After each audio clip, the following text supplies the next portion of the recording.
Cet homme est en plein rêve, le mirage, ou plutôt le miracle Caminati. Dans ses rêves les plus fous cette semaine, l'ancien briviste s'est repassé ses tirs longue distance contre Toulon. Et ce n'est pas le déluge qui s'abat ce dimanche sur Grenoble qui atténuera la confiance du solide ailier. La jeunesse bordelaise va l'avoir dure, c'est une certitude. Les premiers impacts dans cette partie le confirment. Grenoble a aligné son équipe type, Bègle a changé 14 titulaires. Ça se jouera au courage, c'est une certitude. Et le début de la rencontre le confirme. Grenoble occupe la moitié de terrain de Bègle et sur certains bons ballons, n'hésite pas à lancer du jeu autour de sa troisième ligne omniprésente. Stewart, Kudz et puis Thierry qui s'engage. Libération rapide dans le fermé, la fin de passe de courant pour Bucks. La fin de l'action ne donnera rien, mais ce sont bien les Grenoblois qui sont omniprésents dans ce début de match et qui concrétisent, non pas à la main mais finalement au pied, 2 pénalités de courant et cela fait 6-0 après un peu plus d'un quart d'heure. La réaction bordelaise, elle est quasi immédiate sur des initiatives de Sobus, un des seuls ou presque demi de mêlée valide après les blessures d'Adams et Serein. Lamotte qui vient à hauteur et qui est stoppé dans les 22 mètres de Grenoble. La libération rapide avec le bon déblayage de l'Espinasse puis de toute la troisième ligne. À l'intérieur de Lonka, il y a Jolac stoppé instantanément. Les Bordelais sont pressants. Lonka qui va faire un retour intérieur et effacer toute la défense de Grenoble et qui retrouve finalement Ménadier. Sur cette action, les Grenoblois se mettent à la faute et Sobus ramène les Béglés à 3 petits points.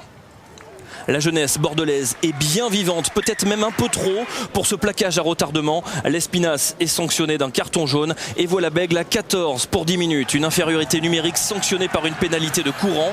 Mais 2 minutes plus tard, Sobus passe lui aussi une pénalité et cela fait 9-6 pour Grenoble. De son perchoir, Fabrice Landreau n'est pas vraiment serein. D'autant que les actions tranchantes en cette fin de première période sont bordelaises, autour d'un Darly Domvo insaisissable, lancé à hauteur. Les relais, les libérations sont dans le bon timing. L'Espinasse qui vient à hauteur et qui est stoppé par 2 défenseurs de Grenoble. Sur le fermé, Bruce qui va passer lui aussi la défense et qui retrouve à l'intérieur Poirot. Mais finalement Bègle finit par perdre le ballon et sur ce turnover, c'est Grenoble qui va relancer depuis ses 22 mètres avec Valentin Courant qui va allonger vers Stewart. À l'extérieur, il y a un surnombre. Messina qui va aller jusqu'au bout et cadrer pour Thierry sur un pas pour Nicolas. En avant, l'attaque grenobloise patine sous le déluge et ce ne sont pas les acrobaties de Julien Caminati qui changent quoi que ce soit. Grenoble ne mène que 9-6 à la pause. C'est le monde ou plutôt les parapluies un petit peu à l'envers dans le stade Lesdiguières. Avec le repos, on aurait pu imaginer l'élan béglé rompu, mais ce sont bien les Girondins qui se montrent les plus dangereux. 43e minute, ballon cafouillé à la réception de cette chandelle de Sobus. Plaquage offensif de Lilo Maïva. Et turnover dont profitent immédiatement les Béglés. Ménadier envoyant Charles Brousse dans l'embut. Un essai qui va être validé après vidéo arbitrage car il y avait une suspicion d'en avant sous la chandelle et de jeu au sol illicite. Finalement, il n'en est rien et voilà Bordeaux qui prend les rênes dans cette partie, menant 11-9.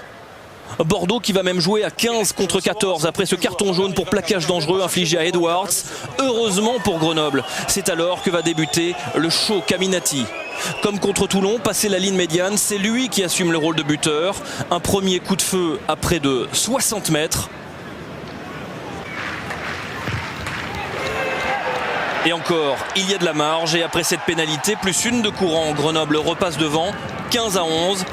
Bègle assommé, d'autant que Caminati double la mise avec un deuxième missile longue portée dans la foulée. Cela fait 18 puis 21-11 avec une nouvelle pénalité de courant. Bègle vient de perdre le bonus défensif et il ne reste que 3 minutes à jouer. 3 minutes pour aller chercher un hypothétique bonus défensif. Un tout dernier ballon pour renverser la tendance et ramener un point de Grenoble. Au courage, les vaillants Béglés obtiennent enfin cette pénalité sur cette action de Lonka. Sobus n'a plus qu'à transformer. 40 mètres légèrement sur la gauche. Cela passe et au final 21-14 pour Grenoble, bonus défensif pour Bègle. Nouveau succès grâce en partie au pied de Caminati et cela fait 2 victoires en 3 matchs cette semaine. Contrat rempli pour Grenoble. Bon, quand j'étais petit, j'aimais bien Bram van Straten, un Sud-Africain qui butait de très loin, qui superposait plein de tirs.